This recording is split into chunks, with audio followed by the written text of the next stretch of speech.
আসসালামু আলাইকুম আরহামতুল্লাহি অবরাকাতু। প্রিয় দর্শক, দোজাহান চ্যানেলের পক্ষ থেকে আপনাদের সবাইকে স্বাগতম।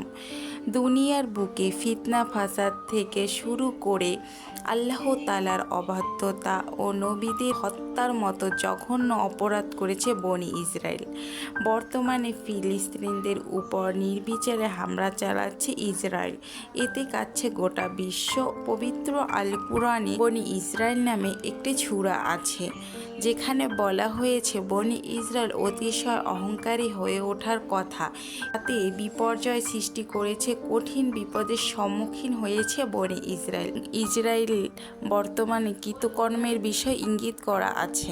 দাউদ আলাইহিস সালাম ছিলেন একজন প্রসিদ্ধ নবী। তিনি ছিলেন একজন ন্যায়পরায়ণ শাসক। তার রাজত্বে কোনো দুর্নীতি ছিল না।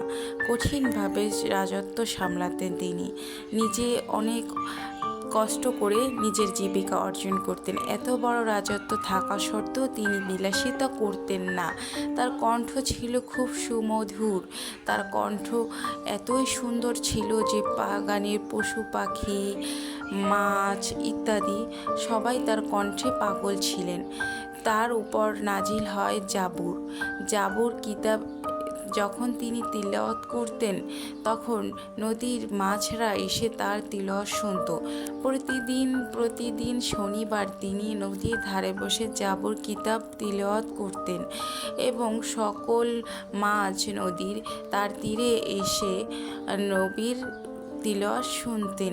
এবং আল্লাহ তাআলা বলেন দাউদ আলাইহিস সালামকে, তুমি বলে দাও শনিবার যেন কোনো জেলেরা মাছ না ধরে।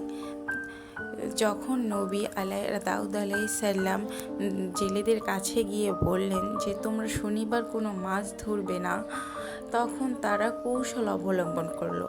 জেলেরা যখন শনিবার দাউদ আলাইহিস সালাম নদীর কিনারা বসে তিলাওয়াত করা শুরু করতেন, যখন মাছরা আসতো, জেলেরা চারদিক থেকে বেরি দিয়ে দিতেন যাতে মাছরা আর ফিরে যেতে না পারত। পরের দিন রবিবার তারা মাছ ধরত। এভাবে করে তারা মাছ ধরা শুরু করলো এবং এতে আল্লাহ তাআলা রাগান্বিত হয়ে গেলেন এবং ক্রোধের শিকার হলো সেই জেলেরা। পর আল্লাহ তাআলা রাগ হয়ে তাদেরকে অভিশপ্ত বানর বলে আখ্যায়িত করলেন এবং অভিশপ্ত বানর বানিয়ে দিলেন। এইভাবেই অভিশপ্ত বানর হয়ে গেল সেই জেলেরা। আল্লাহ তাআলার বিরোধিতা করা এবং তার নিকট কৌশল অবলম্বন করার কারণে আল্লাহ তাআলা রাগান্বিত হয়ে তাদের অভিশপ্ত বানর বানিয়ে দিলেন।